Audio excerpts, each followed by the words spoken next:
Pantoja versus Van. Poor guy. Brutal shoulder injury. And there's a guy that's not feeling sorry for himself, brutal shoulder injury. What is all this, right? What is going on?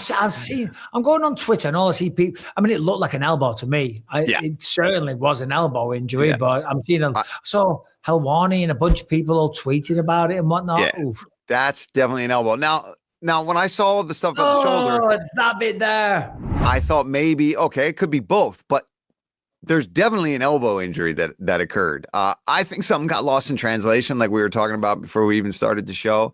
And then it got doubled down because Dana went on the presser afterwards and was like, no, it's his shoulder. It's like somebody told these guys it's the fucking shoulder. And we're all going, I'm not blind. I saw an elbow dislocate. Don't tell me I didn't see. And even John, DC, and Joe were like, wait a minute. I don't want to go against medical advice, but I'm pretty sure I saw. John was like, maybe a shoulder, but there was most definitely an elbow injury. This is number one bullshit, brother. Number one bullshit. But anyway, there's no conspiracy about it, guys. I see a lot of people on Twitter all complaining and talking shit. It's not a big deal. Yeah, why would they try to make it a shoulder versus an elbow? No, we've got to change the narrative here. Yeah, we've got to make it a shoulder injury. I just think somebody fucked up, said the wrong thing, and it got down to the wrong people. And I tell you what, I love Pantoja, right? I love the way he fights. I love the way he carries himself. I love the way he speaks. I mean, that fight, he went out there super aggressive like he always is, throws a kick, hits the floor, pulls the Mark Coleman versus Shogun. It was a shame. It was unfortunate. There's a guy that maybe could be pissed off, mad, angry at the situation. No, quite the opposite. Talk about being graceful in the situation. Brian, play this clip here. This is how you deal with it. That's what happened, accidents. When I go to the UFC today, I think I'm having my best shape of my life. When I see Joshua Van out the other side of the octagon, I believe I can finish him in the first round. That's what I try to do. Best camp of my life, best catch weight, best everything, I feel so comfortable in the octagon. That's my octagon. That's my belt. That's everything I did in my life, in my whole life to that moment, And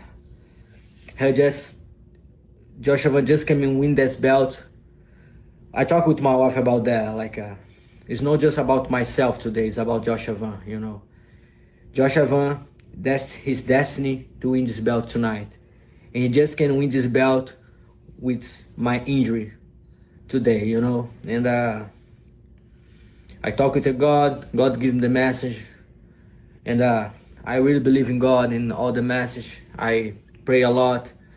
And I want to work very hard. I work out very hard. All right, thanks, Brian. It was just that one line. You might want to pray that your shoulder heals up as well as your elbow. But it was just saying that's Joshua's destiny. It was his destiny to win the belt. And I just thought, when I saw that little bit of the clip, I thought that was beautiful, man. I thought, talk about, just being graceful in defeat. It's beautiful.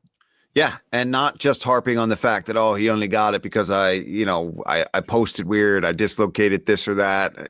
No, he's a guy that understands that things are kind of written in the stars sometimes ahead of time. And this is the way it was meant to be. And this is his plan. And this is how he's got to move forward and figure it out from here.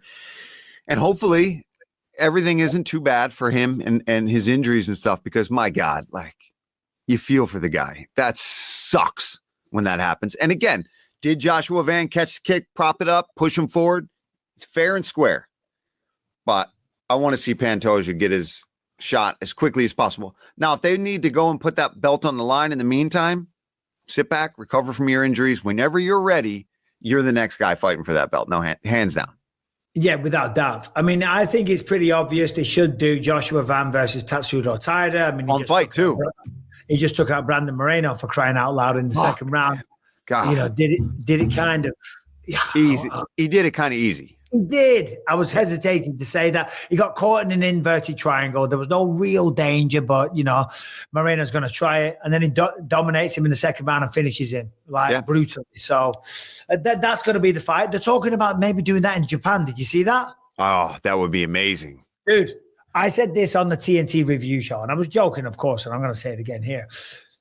Shanghai, Abu Dhabi, Saudi Arabia, Baku, Azerbaijan, Australia. Where else do we go? All over the place. If they do a fight card in Japan and I don't get to commentate on it, right? I say to you, I quit. I don't. I'm joking, of course. But Jesus Christ, I've always wanted to go to Japan, right? I started off doing Japanese jiu-jitsu. It's on my bucket list. I've been all over the world, but I've never been to Japan.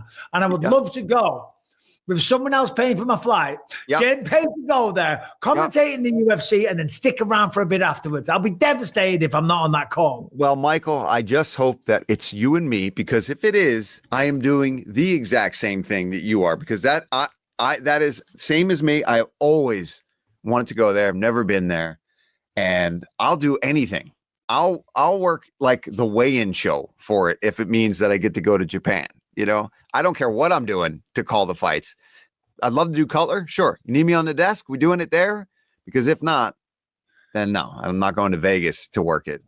The desk. We'll do a live Believe You Me podcast from some like weird karaoke bar. Yes. In Tokyo. Or maybe it's, I don't know, some like dancing girls bar or something. Somewhere with a bit of a vibe, a bit of fun. Or maybe from a nice, peaceful, tranquil garden. Yeah. Drinking green tea and hanging out. Yeah, we could do that. I'd rather do it at the karaoke bar. I think the other one sounds a lot more fun. Yeah, no, it does. It's more our vibe. But yeah, Tatsuro Taira, unreal. Commiserations to Pantoja. Delicious, guys. Delicious.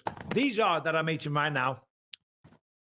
Vandy potato crisps, and they are part of a growing movement to bring back real food, the kind that our grandparents were raised on. Vandy crisps, potato chips, whatever you want to call them, they contain just 3 ingredients: 100% pesticide-free potatoes, sea salt, and 100% grass-fed beef tallow. No seed oils, no mystery chemicals, just real food. And Masa, Vandy's sister company, makes the most delicious 3-ingredient tortilla chips that I have ever tasted. You're going to give these a try. You will not be disappointed. Don't poison your body. Don't put chemicals in you. Don't put seed oils in you. Eat treats that are good for you, made with 3 ingredients. Ready to give Vanda or Masa a try? Use code BELIEVE for a massive 25% off your first order at vandycrisps.com or massachips.com.